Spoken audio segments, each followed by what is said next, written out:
कर्नाटका में इन दिनों जिस तरह की राजनीति देखने को मिल रही है, ऐसा पहले कभी नहीं दिखा था। सभी राजनीतिक दल एक दूसरे को भ्रष्ट साबित करने पर उतारू हैं। लड़ाई सड़क पर लड़ी जा रही है। एनडीए यानी बीजेपी और जेडीएस ने सत्तारूढ़ कांग्रेस सरकार पर भ्रष्टाचार के आरोपों के साथ मैसूर चलो पदयात्रा शुरू की है। वहीं बीजेपी और जेडीएस के खिलाफ कांग्रेस ने भी जन आंदोलन शुरू कर दिया है। यह भी मैसूर में खत्म होगा। दोनों परस्पर विरोधी खेमे का अंतिम पड़ाव मैसूर है, क्योंकि मुख्यमंत्री सिद्धरमैया का ये गृह जिला और मूडा का कथित घोटाला सीधे तौर पर मैसूर से जुड़ा है। मूडा यानी मैसूर अर्बन डेवलपमेंट अथॉरिटी, इसने 1992 में मैसूर में कुछ जमीन का अधिग्रहण किया लेआउट बनाने के लिए, लेकिन 1998 में जमीन के कुछ हिस्सों को डी नोटिफाई कर दिया, यह कहते हुए कि मूडा को वो प्लॉट्स नहीं चाहिए, यानी ये प्लॉट उनके मालिकों को वापस कर दिए गए।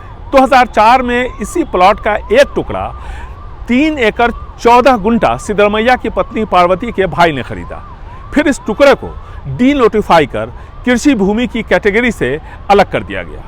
फिर जमीन के इस टुकड़े को सिद्धरमैया की पत्नी को उनके भाई ने उपहार के तौर पर दे दिया। सवाल टाइमिंग को लेकर है। 1998 में जब मूडा ने जमीन डी नोटिफाई किया था, तब कर्नाटका में जेएच पटेल सरकार में सिद्धरमैया उप मुख्यमंत्री थे।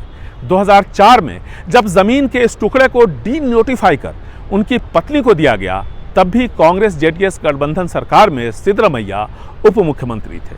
ऐसे में सामाजिक कार्यकर्ता टीजे अब्राहम ने राज्यपाल थावरचंद गहलोत को शिकायत करते हुए मुख्यमंत्री सिद्धरमैया के खिलाफ भ्रष्टाचार निरोधक कानून के तहत कार्रवाई की इजाजत मांगी। Denotification happens when you are the DCM. We have no role.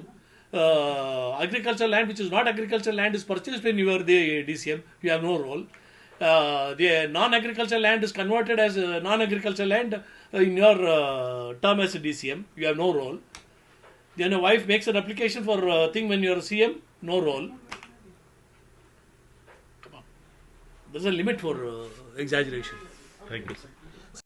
जवाब में राज्यपाल थावरचंद गहलोत ने कारण बताओ नोटिस सिद्धरमैया को भेजकर पूछा कि उनके खिलाफ कार्रवाई क्यों न की जाए।